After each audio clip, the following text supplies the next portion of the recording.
The stress we carry today often began years ago. Stress management expert Lolita Guarin explains how early life experiences shape our health and how breaking those patterns can change everything. You'll learn so much about stress management today in this episode, and I hope you'll share this episode, subscribe, and please donate at therose.org. Let's talk about your breast, a different kind of podcast presented to you by The Rose, a breast center of excellence and a Texas treasure. You're going to hear frank discussions about tough topics, and you're going to learn why knowing about your breast could save your life.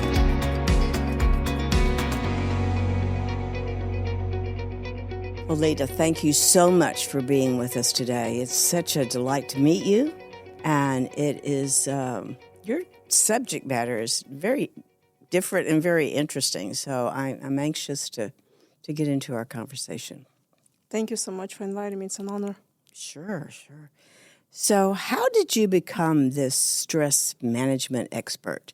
And that is truly what you are and you do, right?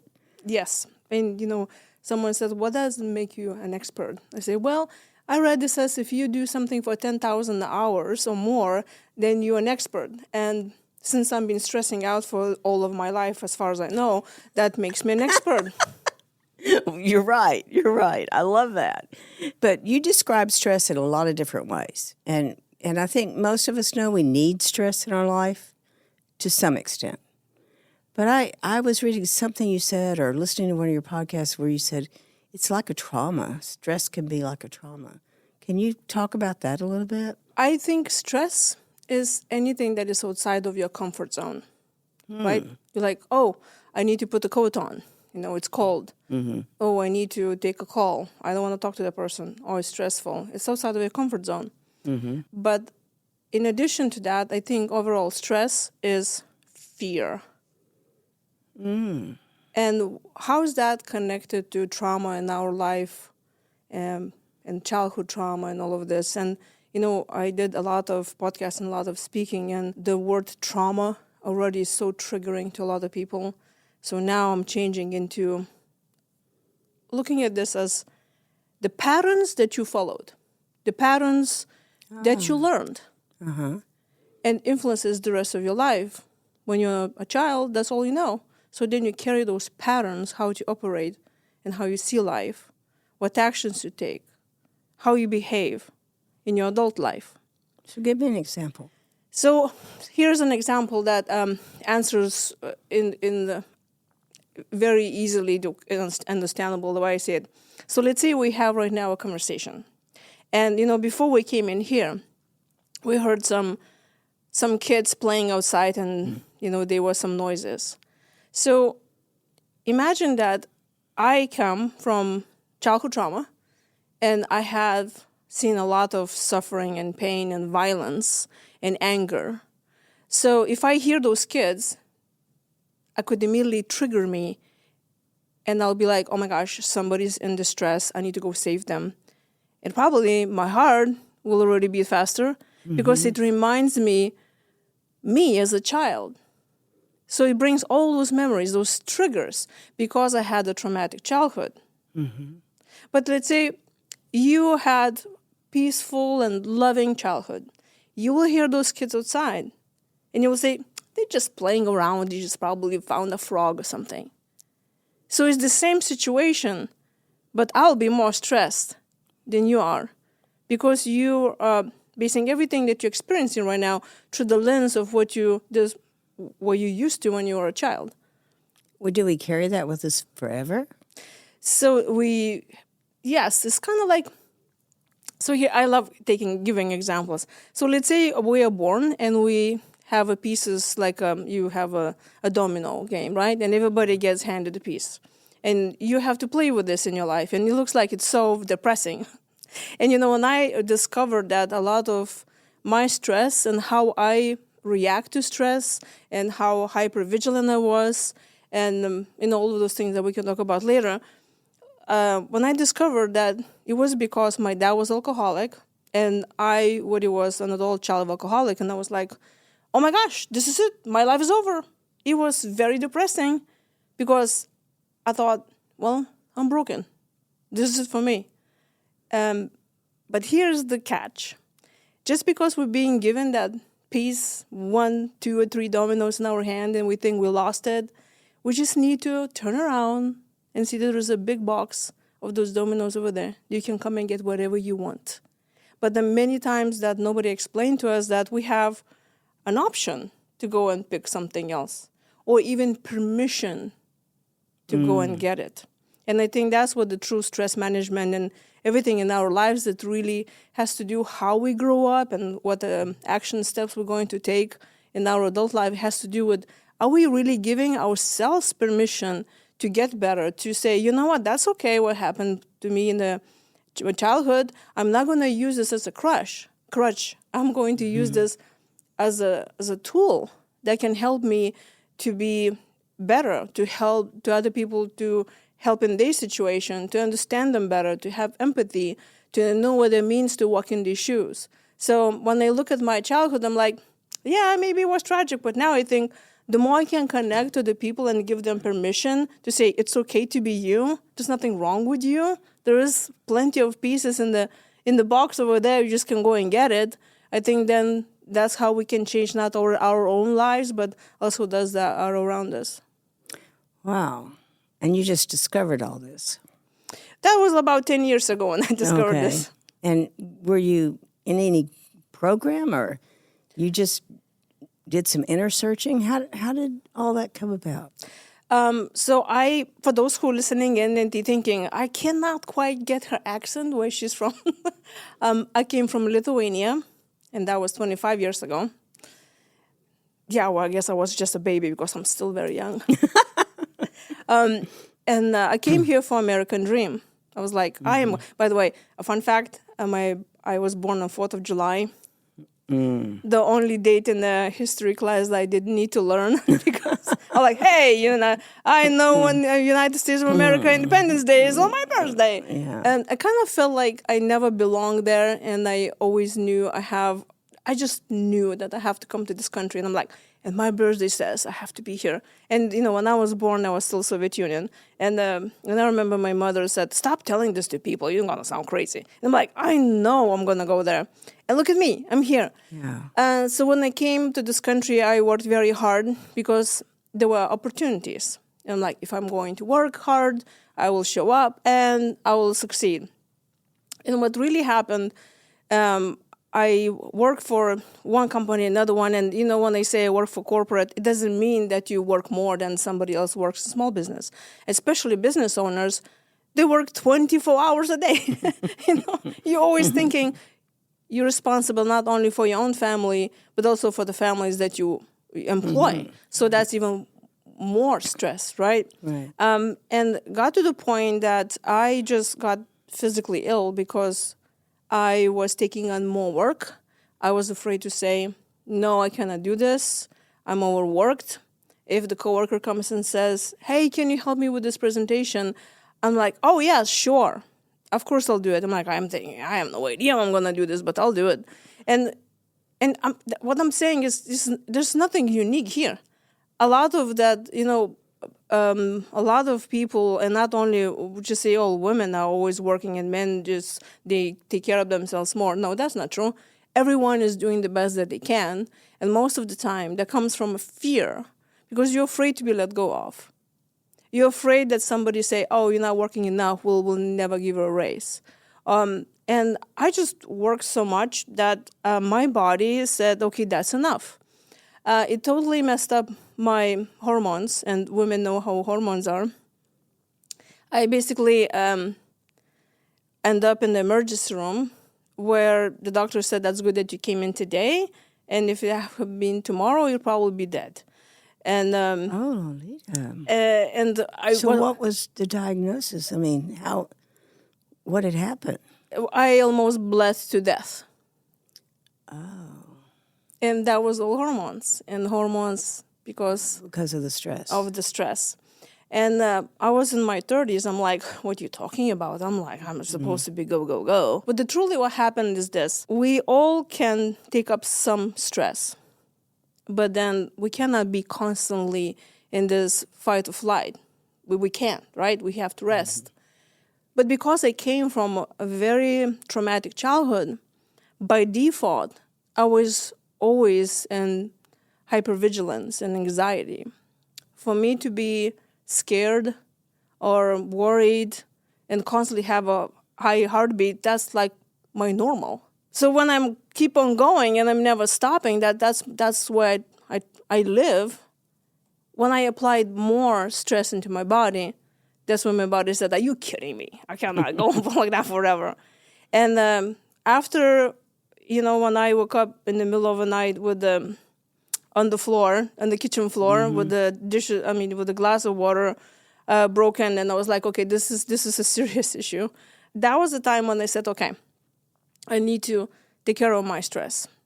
But you know how popular you just go, and I had some people telling me, just go to the doctor, they give you some pill and you'll be fine.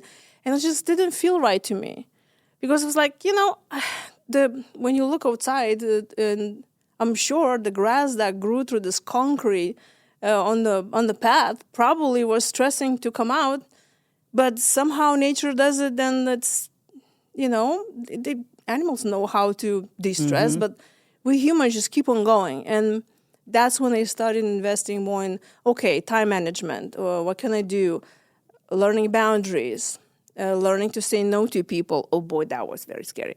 And so I started doing a few things here or there, and healthy eating and working, having exercise, even allowing myself just to walk for 15 minutes outside. I became very passionate about that. So I was telling my friends, and I remember I was in this one party, and the lady says, you're so passionate about that, you should be a coach. And I'm like, coach? What does that mean? Because, coach, we think like a swimming coach that always blows the whistle and tells you how fast you need to go. But when I realized that that's how I can share my story and inspire people to actually start and taking care of themselves, because they can't take care of everyone else around them. That's how I became a coach. But the stress connection and adult children of alcoholics, that's where it came into play when I was already a coach, and I was reading a book about how to build clients and then how to get business going, and that.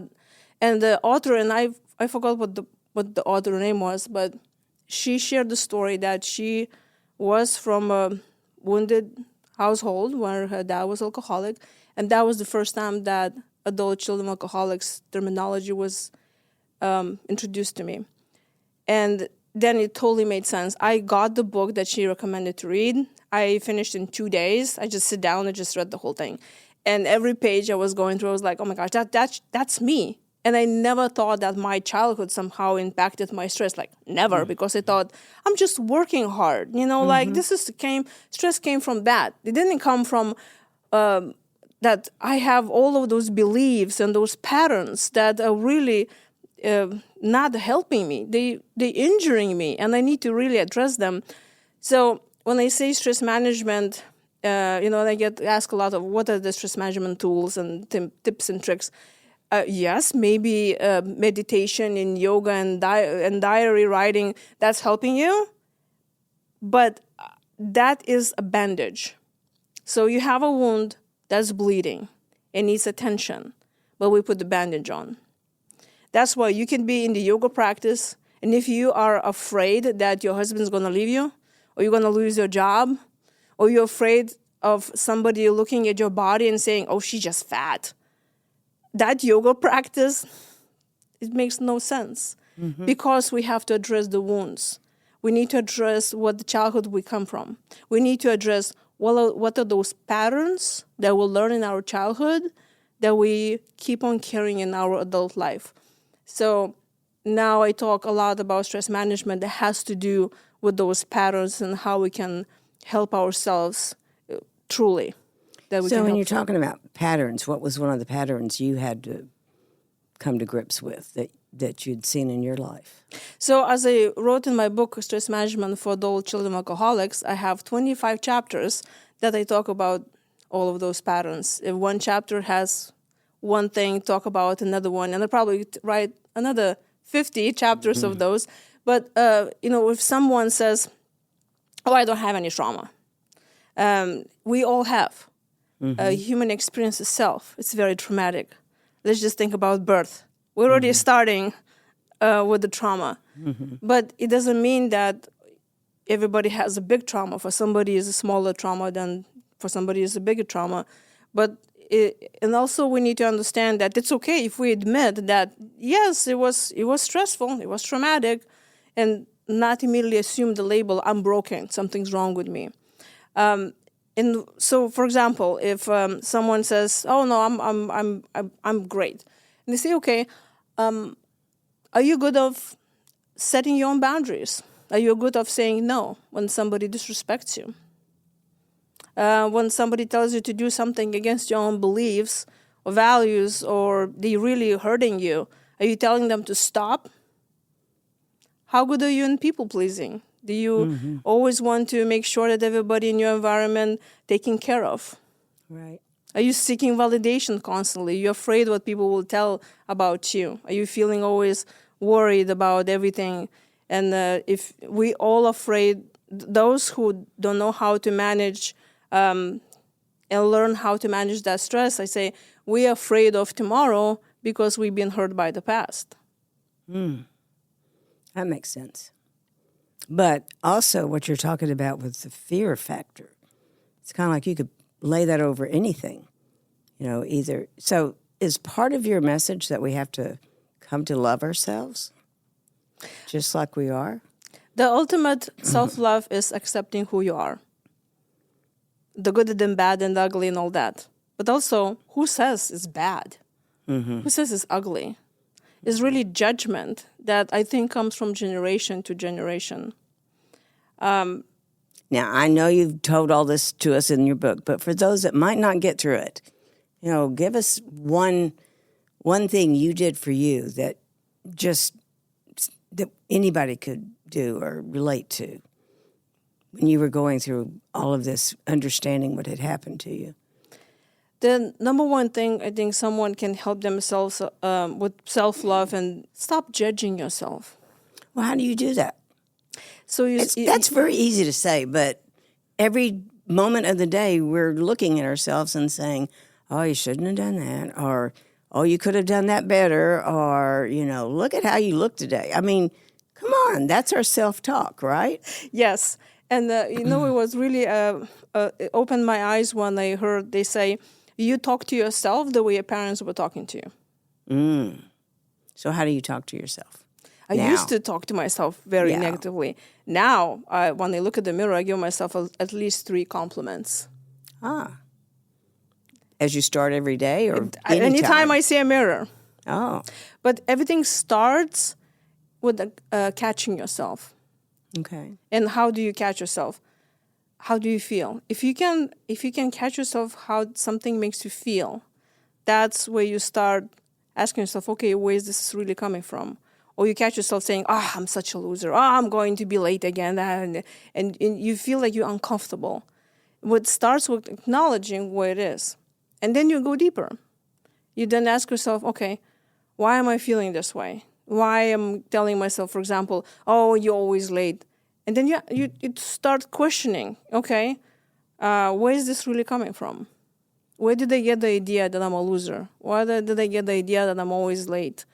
Or I'm not going to get something, or I'm not going to succeed in something, or you look fat or ugly or whatever. And then you will remember somebody told you when you were a child that you're that way. And many times, it does not come from the place of somebody who wants to really hurt us. It comes from the place where they say, oh, I love you so much, that's why I don't want you to look that way. But we also need to realize that the people in front of before us, they were doing the best they could as well, because the way we looked, that showed who they are. And since I think the fear and seeking validation and just the human need of feeling safe, it really goes from generation to generation. And the biggest, when I discovered that I was an adult child alcoholic, I got very angry at my parents. I was like, how dare they? I mean, I was just a child, and you behave like this? I'm supposed to you're supposed to be there for me. Like, why would you do this to me? But then I realized, well, my parents are also children. True. My grandparents are also children. And it goes from generation to generation. And that's where I understood that you need to have empathy, not only towards yourself, but also everyone around you, because you don't know what happened to them. Everybody's doing the best they can at that given moment. But you still have a right to decide what you will think this moment. So when you catch yourself negatively speaking to yourself or judging, you can ask yourself, okay, where's this really coming from? Oh, I remember my mother used to say that. Oh, but you know what? I remember my grandmother used to say the same thing to my mother. And like, well, of course, they're coming from so much of pain and suffering, and the image was very important to them. Because as you know, we are humans that we need to be belonging in a group. Otherwise, we think we die. So we are afraid to be expelled from it. So we will do whatever it takes for us to belong to the group, even if it feels wrong. So when I started catching myself that I was judgmental, and I realized, oh, this is just basically my mom talking, or that's basically my grandma talking, or the culture, the generation, the whatever, something's talking, I start disqualifying it. And you just ask, okay, how right are they? When you're a child and you're 5 years old, that's probably you believe you need to listen to your parents, because if you won't get fed, you'll die. But now you're an adult, so this means you really can't take care of yourself. You can't feed yourself. Are you really truly going to die? Well, no, you can't take care of yourself. So then you ask yourself, okay, well, that person who was giving me this whatever they were telling me about, are they qualified even to tell me this? So, for example, okay, you're always late. I'm like, well, no, I'm not always late. Also, they were late in their life too. So, and I say, you don't go to a dentist to get a haircut, right? Makes no sense. But then, for example, if let's say your father continuously were telling you that you're late, but he himself been late before, that just disqualifies it. Like, well, you cannot really tell me what to do because you kind of had the same things happen to you as well. But if you add to that empathy and understanding that, well, probably my father was telling me this because he didn't want that I will be late. And then, people will say, oh, she's always late. And he was just trying to protect me in the way. It also, he was trying to protect himself. And when you put the empathy into that, you're like, oh, okay, and now I know why that happened. But it doesn't mean that right now, this moment, I should listen to my own judgment because there is a reason why that happened. And then when I start really talking to myself and going through this process, I was like, oh, well, actually, it's not that bad. This is just really playing to my fears. And I'm not going to die now. So, and that started changing for me. But, and I don't mean a bet, how did you take that time? I mean, most people are not going to do that kind of self-exploration. I'd say change happens only two ways. Number one, you can get very inspired to do something. Number two, you should be in such a pain that you want to change. When someone gets to the point where they don't want their life to be the same, you are ready for the change. And maybe at the beginning, they will not pay attention how judgmental they are to themselves. Mm-hmm. But later on, if they really want to, they will start catching that. And they will say, oh, wow, I just judged myself. So the more time you spend on allowing yourself without the emotional label of, oh, something's wrong about that. Don't judge yourself on judging yourself. Allow yourself to just like, okay, but then it will become like a habit. And I don't say that I don't judge myself. I probably still, half the time I'm still probably judge myself, but I'm more cautious now. Well, you're kinder to yourself too when you catch yourself doing that. Yeah. So when you have someone who's a client that comes to you, what are the steps you go through to begin to help her or him with that change? Usually it always starts with what are you doing already that helps you with your stress management and what didn't work. Mm-hmm. But it gives me information, but at the end of the day, that's the person who does the work. And the one question I always ask that nobody likes, and those who are listening in, they can ask themselves, when they describe me a situation and they say, for example, I have a lot of business owners that come and they say, I'm burnout, I cannot do this anymore, my health, my hormones, if there's a woman, they're like, I already have health problems and I need to take care of my stress and I don't know how to do it, I'm burnout. And they have businesses, they have to take care of their company. I mean, you get the gist. And I just say, and how is that helping you? How is that working out for you? Why is this working for you? And how do people respond? And immediately it's like, what do you mean it's not working for me? I mean, that's why I'm here. It's like, but there is a reason why you're doing this. And then there's a reason because I want to take care of my family. And then like, okay, so you burn out because why? And they say, well, because I have to work so much, okay? And you're working so much because basically you're asking yourself to the point that you realize that the things that you do because you're afraid. You're afraid to be excluded. Especially with workaholics, it's you keep on running to the horizon, but why? Because you want to be accepted. You want to be loved. And you think, if I'm going to do that much, then I will be loved. Then they will see me for who I am. Then I'll mean something. Then I'll be safe. So I think at the end of the day, no matter what we do, all the stress really coming from fear. And it's like, how is that working out for you? Because you think if you're going to work enough and if you're going to be burned out, then it shows that you're useful. And, I love this. I watch, obviously, and read a lot and study Dr. Gabor Mate a lot. And it totally makes sense to me. The first time I heard it says, for those who constantly working, and the high achievers, it really comes from childhood patterns that we learned that if we're not useful, we'll be kicked out of the group, and hence we die. So if you are this child that grew up of thinking, I need to have the best grades, and I need to compete with my siblings because, parents just didn't have enough time to attend to everyone, you will grow up this high achiever who continuously want to run to the horizon that you never will achieve. Because it's not about the horizon, it's about you not feeling safe. And so we need to always ask ourselves, why am I doing this? And there's always the top layer of like, I'm doing this to get the money, I'm taking care of everyone, but at the end of the day, it's about you not feeling safe. You are afraid. It's hard for people to admit. That's why you need to have a coach. No, but it is. It's very hard. We have our costumes that we wear. We have our personalities that we hide behind. It's very hard to say, I don't feel safe here. It takes a lot of courage. Also, I notice, when I go to events and I speak in I have all the time there are people come to me and they say, oh my gosh, everyone needs you.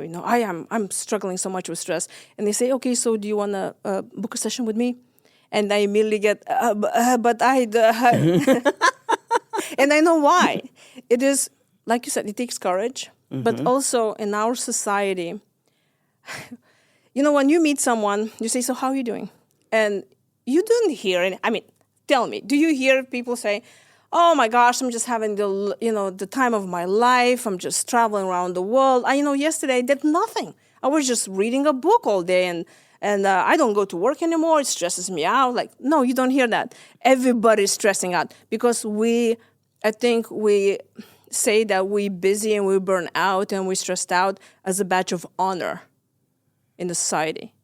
Because it has to do with like you telling, I am needed. Don't discard me. Yeah. I'm important. Don't discard me. Right. I am going to be productive. So when it comes to, okay, are you going to take care of your stress now? It's like, this is very scary because like you said, that's your identity. That's who you are. So who are you going to become when you don't have that stress in your life? You're losing yourself. It's like, oh, who am I going to be then? But also it has to do a lot of loyalties. Again, it's fear-based, but loyalties is when you're not going to go against your family now, because that's who you are. That's your identity. You belong to that group of people. So if you're going to say, now I'm not stressed anymore, what are those other people will think of you? Mm-hmm. And I think it's hilarious when we think that traditions, we carry from generation to generation. And I heard someone said traditions are just imposed by dead people. And I'm like, okay, and well, they're not here anymore, and we're continuously doing something that maybe is not even working anymore for us, but we still continue doing that out of loyalty. And and if you think that if the same mind that created the problem cannot solve it, but if you're going to continue the same mind, however we will arrive to the place that we can solve anything, we're just going to be in the same rolling vicious in circles. Cycle. Yeah. And so that takes courage for you to say and let go of that loyalty and say, I want to get out of this and I want to be healthy. And those owners, that business owners, that they come to me and they say, and here's one trick. Every hour, put an alarm on and do nothing for 1 minute. Simple, right? But how many of those listeners immediately thought to themselves, there's no way I'm going to do this. I don't have time for this. And this is what I hear a lot from my clients too. Mm-hmm. And they say, okay, so you're telling me you cannot even find 1 minute in 1 hour. But it's not about that you don't have time. It's about the fear that they will use this minute for something and they will be left behind. And they say, you don't understand, I have family, I have business. And then they say, okay, so let's say you'll get sick and you'll be in the hospital dying. Who's going to take care of those kids, that family, and that business? But then it's going to be too late. So we need to find enough courage to tell ourselves that if we want to take care of those that we love, we need to take care of ourselves. Because you cannot really cannot pour out of empty pitch. Mm-hmm. And in our society, the sacrifice through generations is being, you need to give yourself away, and then you will be worshipped. But I think that's what really needs to start changing. We need to all give ourselves permission, and everyone else, to say it's okay to take care of yourself, because then you can take care of those that you love. So, Lolita, we're going to stop right here, and then we're going to pick this up in a second episode, because I want you to talk about your CALM method. And I think a lot of what you're saying is exactly what we hear from our breast cancer survivors who realize there came a time in their life when they had to take care of themselves. I think that's such an important message. So stay right where you are, and we're going to take a little shift here. Thank you for joining us today on Let's Talk About Your Breasts. This podcast is produced by Speak Podcasting and brought to you by The Rose. Visit therose.org to learn more about our organization. Subscribe to our podcast, share episodes with friends, and join the conversation on social media using hashtag Let's Talk About Your Breasts. We welcome your feedback and suggestions. Consider supporting The Rose. Your gift can make the difference to a person in need. And remember, self-care is not selfish. It's essential.